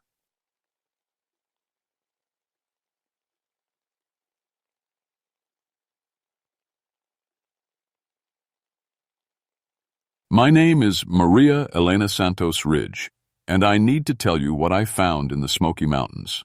Not because anyone will believe me, they won't, but because someone needs to know the truth before I'm gone. I've been a park ranger for 11 years now, working the backcountry trails around Cataract Falls. It's remote out here, 12 miles from the nearest visitor center, tucked deep in the old-growth forest where the trees are so thick you can barely see the sky. I'm not just any ranger, though. I have a PhD in wildlife biology. I track bears, study mountain lions, understand how predators think and hunt. I've published papers, given lectures. I know animals. My daughter Sophia is 8 years old. She has my dark hair and her father's green eyes, though he left us when she was 2. It's just the 2 of us now, living in a small cabin near the park boundary. My grandmother, my abuela, used to live with us before she passed last year. She was full Cherokee, a medicine woman who knew the old stories. She tried to teach me about the spirits in these mountains, about things she called raven mockers, shapeshifters that steal your life away. I never believed her. I'm a scientist. I deal in facts, evidence, data you can measure and prove. Grandmother's stories were just that, stories. Beautiful folklore from a culture I respected but didn't fully understand, even though half her blood runs in my veins. That changed in November of 1989. It started with the deer. 3 of them, all does, found in a clearing off the Cataract Falls Trail. But they weren't just dead, they were arranged. Laid out in a perfect triangle, each one exactly 10 feet from the others. Their throats were torn open, but the wounds were too clean, too precise. Something had removed their hearts and livers with almost surgical care, yet the organs had been eaten raw. Tooth marks scarred the bones. I'd never seen any hang like it in 11 years of fieldwork. I took photos, measurements, collected samples. The prints around the kill site made no sense. They started as human footprints, bare feet, adult-sized, but then, mid-stride, they changed into something else. Larger, 4-toed, like a wolf's paw, but twice the size of any wolf I'd ever tracked. Hoax, my supervisor said when I showed him the evidence. Hunters messing around. But I knew better. I'd seen bear kills, cougar kills, coyote kills. I'd seen what humans do when they're trying to be cruel or clever. This was different. This was something hunting with animal instinct but human intelligence, and that combination terrified me in a way I couldn't explain. The forest knew too. Over the next week, the animals started leaving. First, the songbirds went quiet, then the squirrels disappeared. Even the black bears, the apex predators of these mountains, abandoned their territories. I'd walk the trails and hear nothing, no rustling in the leaves, no distant calls, just silence so complete it pressed against my ears like water.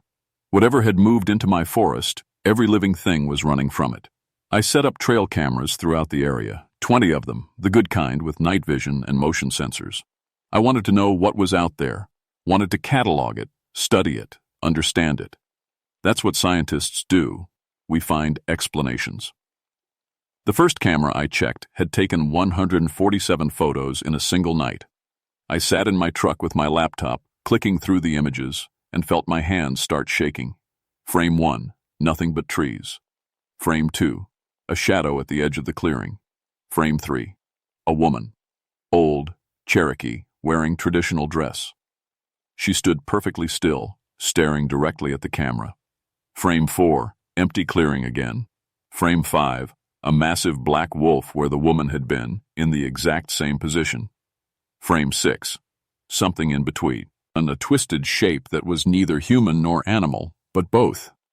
The images continued like that, shifting back and forth, the thing moving closer to the camera with each frame until, in frame 147, it was inches away from the lens. In that photo, I could see its eyes. They were human eyes, dark and intelligent and filled with something that looked like hunger. I deleted the photos. I don't know why. Looking at them made me feel sick, made my head hurt, made me want to run. So I deleted them and told myself the camera had malfunctioned. But I couldn't delete what happened next. 2 hikers went missing on the Cataract Falls Trail, a couple from Ohio, experienced backpackers in their 30s. They'd checked in at the ranger station, said they'd be back in 3 days. When they didn't return, we organized a search party. We found their tent first. It was shredded from the outside, the fabric torn in long strips like something with claws had peeled it open. Their backpacks were scattered around the campsite, food untouched, water bottles unbroken. No signs of a struggle. No blood. We found them a quarter-mile away. They were in the trees, not hung there, placed there, carefully positioned on branches 15 feet off the ground. Their bodies were unmarked except for one detail. Both of their chests had been opened, and their hearts were gone. I threw up in the bushes while my supervisor called it in. The Tennessee Bureau of Investigation sent a team. They took statements, photographs, samples. They talked about bears, about a potential serial killer, about drug-related violence spilling over from the nearby towns. Nobody mentioned what I saw in the dirt near the bodies. Prints that started human and became animal over and over, like something was pacing back and forth, deciding what to do with its prey. That night, Sophia woke up screaming. I ran to her room and found her sitting up in bed, tears streaming down her face. "The wolf woman," she sobbed. "She was at my window. She said she knows Abuela. She said she's coming for us." "It was just a nightmare, baby," I told her, holding her close. "No, Mama. She had Abuela's face, but her eyes were wrong, and when she smiled, her teeth were too sharp." I looked at Sophia's window. We live on the 2nd floor. There's no ledge, no tree close enough to reach. Nothing that could have been at her window. But there were scratches on the glass.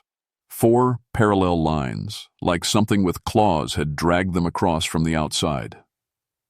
I went to see Thomas Crow, my grandmother's oldest friend.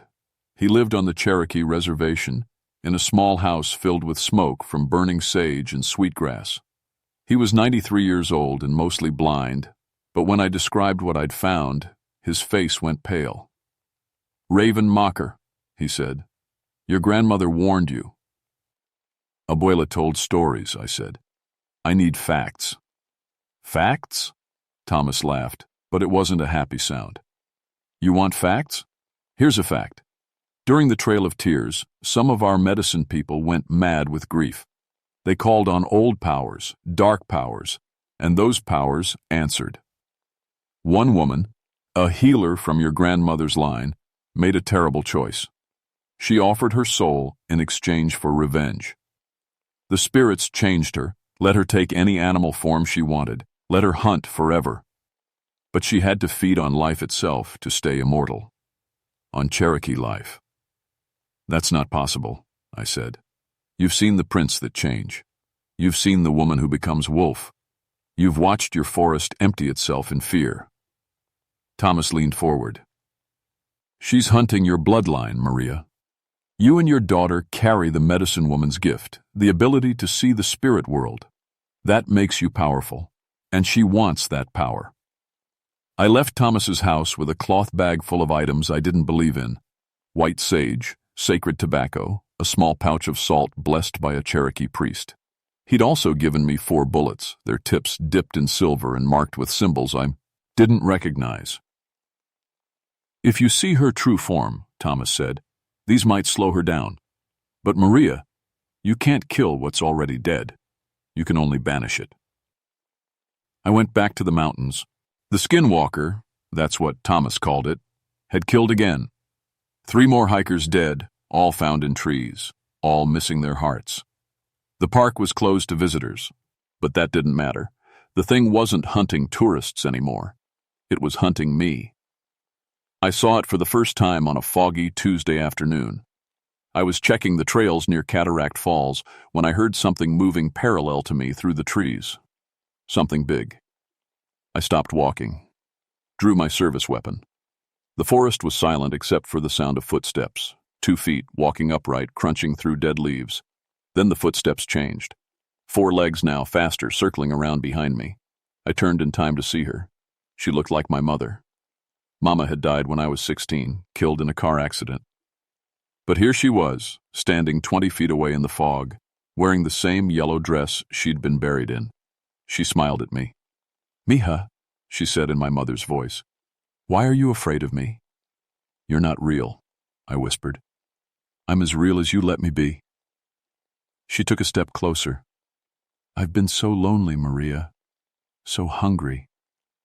But you can help me. You and little Sophia." I fired my weapon. The bullet hit her center mass. I'm a good shot, but she didn't fall. She didn't even flinch. She just looked down at the hole in her chest and laughed. Then she changed.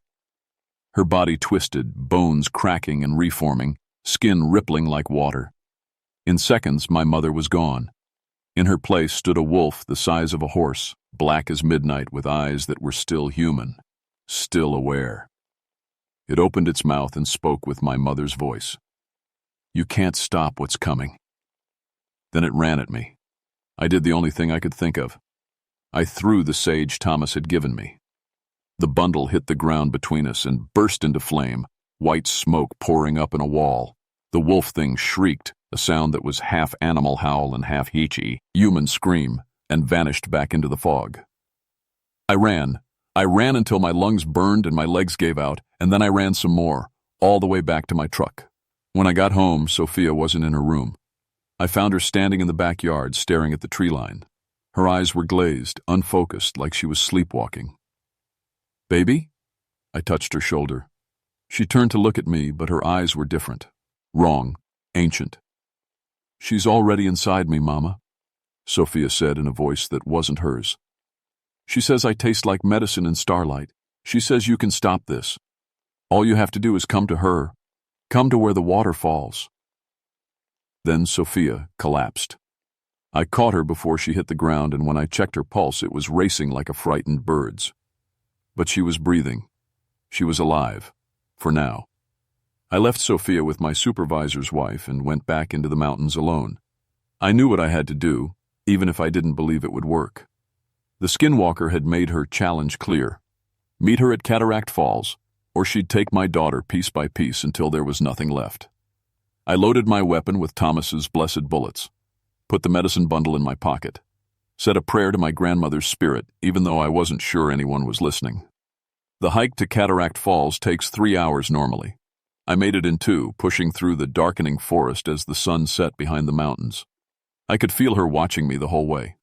Sometimes I'd glimpse movement in the trees, a flash of fur, a shadow that walked on 2 legs, then 4. Once, I heard my grandmother's voice calling my name from deep in the woods.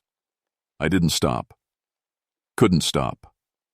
The falls were beautiful in the dying light, water cascading down black rocks into a pool that reflected the orange sky. She was waiting for me there, sitting on a boulder in the middle of the stream.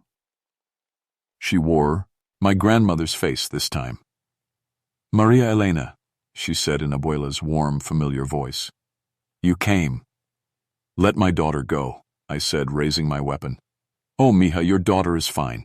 For now." She stood, and I saw she was wearing traditional Cherokee dress, just like in the trail camera photos. "I'm not going to hurt her. I'm going to make her powerful, like me, like we should have been if your grandmother hadn't been weak."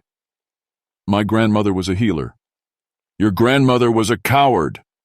The thing's voice changed, became something harsh and bitter. "She watched our people suffer, watched them die on that trail of tears and blood, and she did nothing. But I took power when it was offered. I made myself strong enough to take revenge on everyone who destroyed us." "You're not taking revenge," I said. You're just killing. That's all you are now. A predator." She laughed and began to change. Her body rippled, shifted, became the massive black wolf I'd seen before. But this time she didn't stop there. She continued changing, cycling through forms. Wolf to bear to mountain lion to raven to woman to something that was all of them at once, a nightmare of fur and feathers and too many teeth. "I am every predator in these mountains," she said with a mouth that was both beak and muzzle. "I am the spirit of Cherokee rage given flesh.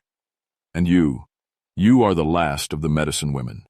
When I take your power, when I consume your daughter's innocence, I will be unstoppable." I fired. The blessed bullet hit her in the chest, and this time she screamed. Black smoke poured from the wound, and she stumbled backward, her form flickering between shapes like a broken TV signal. "That won't kill me," she hissed. "Nothing can kill me." "I know," I said, and pulled out Thomas's medicine bundle. I'd been studying Cherokee rituals all week, reading my grandmother's old books, learning the prayers I'd ignored my whole life. I wasn't doing this as a scientist anymore. I was doing this as what I'd always been but never accepted, a medicine woman's granddaughter. I began to chant, "Thipjanes." Words felt strange in my mouth, but they came easier than they should have, like some part of me had always known them. I scattered the sacred tobacco around the pool, drew symbols in the dirt with the blessed salt. The skinwalker lunged at me, changing forms rapidly, trying to break my concentration. She became my mother again, then Sophia, then my grandmother, cycling through every face I'd ever loved. "Stop this!" she screamed. "You're killing your own heritage." "No," I said, still chanting. "I'm saving it." The symbols began to glow. Blue-white light spread across the ground, forming a circle that enclosed the pool and the creature inside it. She threw herself against the barrier, but it held. She changed into a massive bear and roared, shaking the ground. Then a wolf, howling in rage. Then back to my grandmother's form, reaching for me with pleading hands. "Maria, please, I'm your blood, your family." "You stopped being family when you chose revenge over healing," I said. The final part of the ritual required a sacrifice. Not death, not exactly, but a gift of life force to seal the banishment. I had to give part of my own years, my own vitality, to lock her in the spirit realm. Thomas had warned me. He'd said it would age me, shorten my life. But Sophia was 8 years old and had decades ahead of her. The choice was easy. I cut my palm with my knife and let blood drip onto the sacred tobacco. I offer my life to balance what was taken. I offer my years to seal what was broken. By the power of my grandmother's line, by the medicine woman's gift I carry, I banish you from this world. The light became blinding. The skinwalker screamed, her form fracturing into 1,000 pieces. Wolf and raven and woman and monster, all of them tearing apart at once. The light swallowed her, pulled her down into the earth, into whatever place exists between our world and the spirit, T-realm. Then silence. The kind of silence that meant the forest was healing, not running. I collapsed next to the pool and looked at my reflection in the water. My hair had gone gray. My face was lined with wrinkles that hadn't been there an hour ago. My hands looked like they belonged to a woman 20 years older, but it was done. She was gone. They found me at dawn, half frozen and barely conscious by the falls. My supervisor said I'd been missing for 3 days, though it had only felt like hours to me. He didn't ask about my hair or the new lines on my face. Nobody did. People see what they want to see. Sophia recovered completely. She doesn't remember anything after that night in the backyard, which is probably for the best. But she's different now. She sees things I never could, even with my grandmother's blood. She'll point at empty spaces and say someone's standing there. She'll tell me what the birds are saying, what the trees are feeling. She has the gift, the real one. And I'm teaching her how to use it, using the books Abuela left behind. The murders stopped. The animals returned to the forest. The park reopened, and tourists hike the Cataract Falls Trail every day, never knowing what hunted there just a few months ago. But I know. I know that what I banished isn't gone forever. The ritual sealed her in the spirit realm, but seals can weaken. She's still there, on the other side, waiting for a crack in the barrier. I can feel her sometimes, especially on foggy nights when the moon is dark. A whisper at the edge of my mind, promising revenge. That's why I'm writing this down. Someone needs to know the truth about what walks in the Smoky Mountains, what sleeps beneath the beautiful forests and waterfalls. Someone needs to be ready, because I won't live forever. The years I gave away are gone. The doctors tell me I'm aging faster than I should be, that my body is just wearing out. They don't understand that I traded my years for my daughter's life, and I'd do it again without hesitation. Sophia will be the next guardian of these mountains. Shik. He'll watch over the Cherokee sacred sites, keep the barriers strong, make sure the skinwalker stays banished. And if she doesn't, if something goes wrong and the creature finds a way back, at least she'll know what she's fighting. I'm not a scientist anymore, not really. I still work as a ranger, still track animals and study predator behavior. But now I see the world differently. I understand that some things can't be measured or proven. Some things just are. My grandmother tried to teach me that. I wish I'd listened sooner. It's November again now, exactly 1 year since the killing started. I'm standing at Cataract Falls, checking the barrier, making sure the symbols are still strong. The forest is alive around me. Birds singing, squirrels chattering, a black bear watching from a safe distance. Everything as it should be. But sometimes, in the corner of my eye, I see a shadow that walks like both human and wolf. Sometimes I hear my mother's voice calling from the trees. And sometimes, on very quiet nights, I hear scratching at my window. 4 parallel lines being drawn across glass. The skinwalker is patient. She has all the time in the world. And I don't.